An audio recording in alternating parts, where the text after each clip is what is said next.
So greetings, Karen Clay here, Somatic Unwinding, my version of the Feldenkrais method. Thanks for joining me. We're on our second lesson in a short series called Avoid This. Just little tiny things that if you can change them, they'll make your life so much easier. So let's take a look at what happens when you play with your cell phone. So I'm going to pretend I have a cell phone because I'm filming with it now. So does this look familiar to you, that you have the computer or the phone really close to your lap and your head is bent forward and you're keeping it close to you so you can see it? Or even worse, maybe it's out here and you're jutting your chin out. So what that does, this movement, the head weighs 12 pounds at least. So you have this weight cantilevered out forward with no support underneath it. And that means that the muscles of the upper back and the shoulders and even the mid back are stretched very tight and long, and they're trying like a tug of war to prevent the head from falling forward. And that's why we end up with so much trouble with our upper back.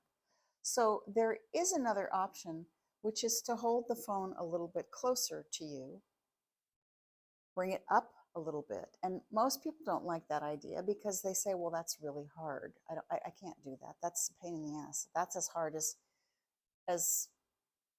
it is to put my head forward. So let me show you something here that I think will help. So I'd like you to come to a wall, and a doorway works fine. Just a space on a wall where you can put your arms.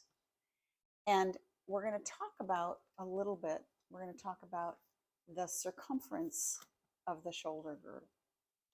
So we've got the collarbone on the front, and then in the back we have the shoulder blades. That forms a yoke that basically rests on the circumference of your rib cage, right? So it's a balancing structure.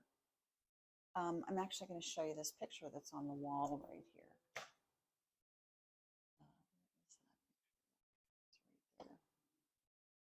Yeah, so you can see how that's a yoke. The yoke of the rib cage is what supports the shoulder girdle. So if we can find a way to connect the hands to the shoulder girdle better, then we'll be able to find an easier way to hold our phone. So you want to be about 12 to 16 to 18 inches away from the wall. You want to put your hands on the wall at about shoulder height. And the idea is that this is wet paint. It's not just painted. It was painted an hour ago, but it's very tacky. And you don't want to slide off the paint because it's so slippery and wet, which means you need to use a little bit of pressure, but you don't want to use so much pressure that you mar and leave a mark on the wall. Your elbows are heavy, and the weight of the elbows is drawn down towards the floor. And you just hang from the paint on the wall, balancing your weight over your feet, finding whether you need to step forward a little bit or back a little bit. Your elbows are bent.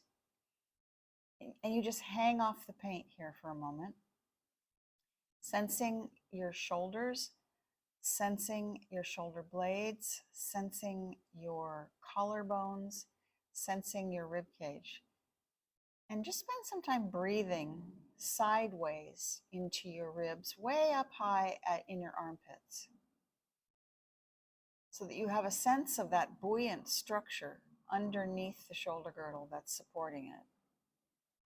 Now, it's, in my view and in my experience, doing this allows you to hold the phone upward